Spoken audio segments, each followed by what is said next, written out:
नमस्ते साथियों। कक्षा 12 की परीक्षा देने वाले जो बच्चे हैं उन बच्चों के लिए वर्तमान समय में CUET की एग्ज़ाम एक बेहद महत्वपूर्ण कदम साबित होगा उनकी आगे की जो जर्नी है उस जर्नी में उनके अध्ययन में। और हम समझ सकते हैं कि यूनिवर्सिटी से कोई बच्चा जो निकल कर आएगा बाकी दुनिया के जो बच्चे हैं उन बच्चों से अलग होगा। CUET की जो फुल फॉर्म है वो फुल फॉर्म आपके सामने यहाँ पर प्रदर्शित हो रही है। कॉमन यूनिवर्सिटी एंट्रेंस टेस्ट, ये CUET बोलते हैं इसको, 2024। इसमें 100 से ज़्यादा यूनिवर्सिटी जो हमारे देश की हैं वो इसमें रजिस्टर्ड हैं, उनमें प्रवेश होगा, उनमें एडमिशन होगा इस परीक्षा के जरिए। और अभी तक का जो टाइम टेबल है उस टाइम टेबल के मुताबिक 15 से 31 मार्च के बीच और इसकी परीक्षा का आयोजन होना था। लेकिन लोकसभा आम चुनाव का के जो नतीजे हैं वो 4 जून को आने वाले हैं। इस संदर्भ में थोड़ी सी इस बात की गुंजाइश है कि शायद 4 जून के बाद ये परीक्षा ले ली जाए। हर जिले में, हर स्टेट में अलग अलग जिलों में और परीक्षा केंद्र बनाए गए हैं। तो इसका फॉर्म हमें भरना है। विशेष रूप से आर्ट्स के जो बच्चे हैं उनको, हालांकि कॉमर्स एंड साइंस के बच्चे भी भर सकते हैं, लेकिन साइंस और कॉमर्स के बच्चे साइंस के बच्चे ज़्यादातर नीट एंड IIT में लगे हुए होंगे, तो उनको भी हालांकि ये परीक्षा देनी चाहिए। और कुछ होगा ना होगा, तजुर्बा तो ज़रूर होगा। तो यहाँ सबसे पहले हम बात करेंगे कि बच्चों को अपना रजिस्ट्रेशन किस प्रकार से करना है और आगे किस प्रकार से बढ़ना है। तो ये जो ही हम इसका जो लिंक है वो लिंक इसके डिस्क्रिप्शन बॉक्स में आपको उपलब्ध करवा दिया जाएगा। वहाँ उस लिंक पर जो ही क्लिक करेंगे तो आपके सामने इस प्रकार का पेज ओपन होगा। यहाँ पर आप लेटेस्ट न्यूज़ में देखिएगा, यहाँ पर ये एक लाइन चल रही है, इस लाइन पर हमें क्लिक करना है।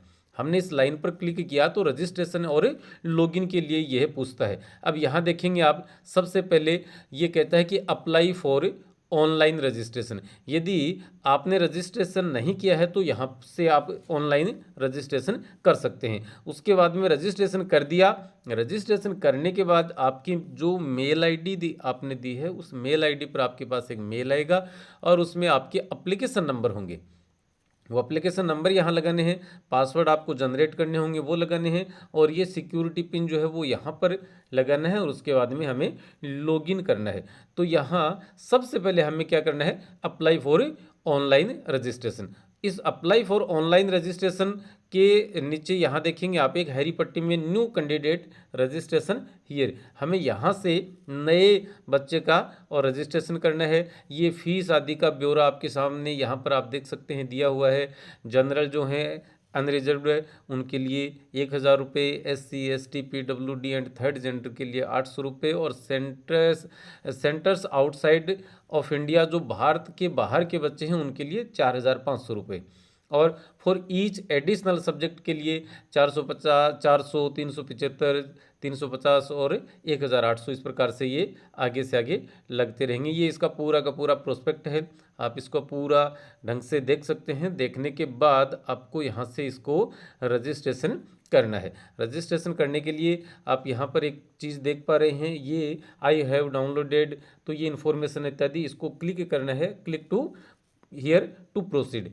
अब आपके सामने ये आते हैं, ये 4 ऑप्शन है कि मेरे पास एक आधार नंबर है और मैं आधार नंबर के माध्यम से लॉगिन करना चाहता हूँ, मेरे पास एक डिजी लॉकर है मैं उसके माध्यम से करना चाहता हूँ, मेरे पास academic bank of credit ID मतलब ABC आईडी है मैं उसके माध्यम से करना चाहता हूँ, और आईडी नहीं है तो मैं दूसरे माध्यम से करना चाहता हूं।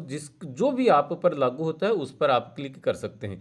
हमने जैसे मान लीजिए कि मेरे पास पहला ऑप्शन देख लेते हैं कि मेरे पास एक आधार नंबर है और मैं आधार नंबर का उपयोग करते हुए ही आगे बढ़ना चाहता हूं। एक को क्लिक कर ले में आप, और यहाँ पर आपको अपने आधार नंबर लगाने हैं। आधार नंबर लगाने के बाद हमें जनरेट OTP करना है।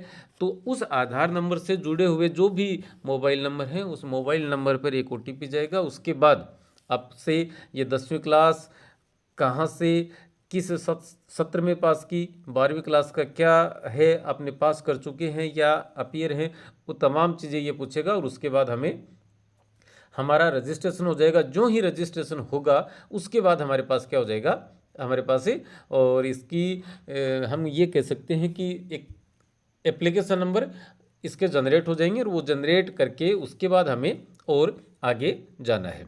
तो इस प्रकार से हम यहाँ फिर से होम पर आते हैं और हमें कहता है कि यहाँ पर आप अपने एप्लीकेशन नंबर दर्ज कीजिए। एप्लीकेशन नंबर लगाने के बाद हम फॉर्म को भरेंगे।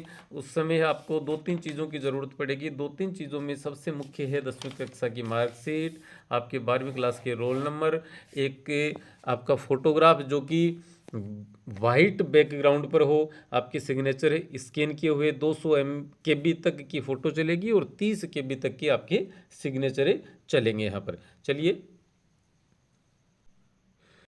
जो ही हम आईडी पासवर्ड लगाकर इसको लॉगिन करते हैं, लॉगिन करने के बाद यहाँ देखेंगे आपकी रजिस्ट्रेशन आपका कंप्लीट हो चुका है। मैंने बच्चे का कर दिया था। एप्लीकेशन फॉर्म अभी तक इनकम्प्लीट है और फीस पेमेंट भी इनकम्प्लीट है। यहाँ अब आगे बढ़ते हैं और ये लगाया, ये फ़ोटो इत्यादि लगी हुई हैं, सिग्नेचर हो गए। अब यहाँ तक पहुँच चुके हैं, ये बहुत आगे का स्टेप है। इस स्टेप तक हम पहुँच चुके हैं। ये एड्रेस वगैरह सारे सेंटर दिए हैं, वो सेंटर तमाम चीज़ें आपको बोर्ड उसके एग्ज़ाम के लिए जो आपका माध्यम रहेगा, मीडियम रहेगा, उस मीडियम इत्यादि के बारे में तमाम चीज़ें यहाँ पर उपलब्ध हो जाएंगी। लास्ट में आपको फ़ोटो और सिग्नेचर अपलोड करने के बाद फीस पेमेंट अपलोड करनी है और उसके बाद में आपका फाइनल सबमिट माना जाएगा।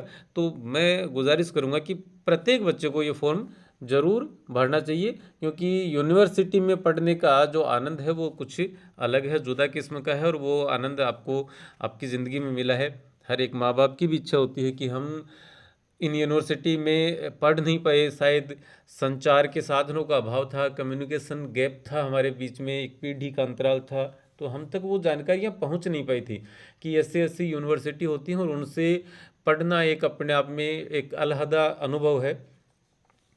आपको मिल रही है ये अपॉर्चुनिटी, आपके पास अवसर है, तो आप इस अवसर को भुनाएं। आप जितने खुश होंगे उससे भी ज़्यादा खुशी आपके माँ बाप को मिलेगी, इतना मैं दावा कर सकता हूँ आपके समक्ष। और फिलहाल आप ये भरें और 31 मई की परीक्षा तिथि को मानते हुए तैयारी करें। जो सब्जेक्ट आप लेंगे वो तो है ही हैं, इसके अलावा एक जीटी जनरल टेस्ट के नाम से एक सब्जेक्ट लेना पड़ेगा और जनरल टेस्ट में साइंस एंड मैथमेटिक्स के क्वेश्चन होंगे। ज़्यादातर प्रश्न जो हैं वो कॉम्प्रिहेंसिव होंगे। आपकी वोकेबलरी मजबूत होनी चाहिए, शब्दकोश आपका मजबूत हो। अपठित गद्यांश और पद्यांश आपने हल किए हैं 12वीं क्लास में, उसी प्रकार से पैराग्राफ होंगे और पैराग्राफ से ही आपको प्रश्नों के उत्तरों का चयन करते हुए आगे बढ़ना है। आप अभी से मेरी तरफ से इसकी शुभकामनाएं मानें और फॉर्म अप्लाई करें। अपने घर वालों को मुस्कुराने का एक अवसर जरूर देवें। धन्यवाद।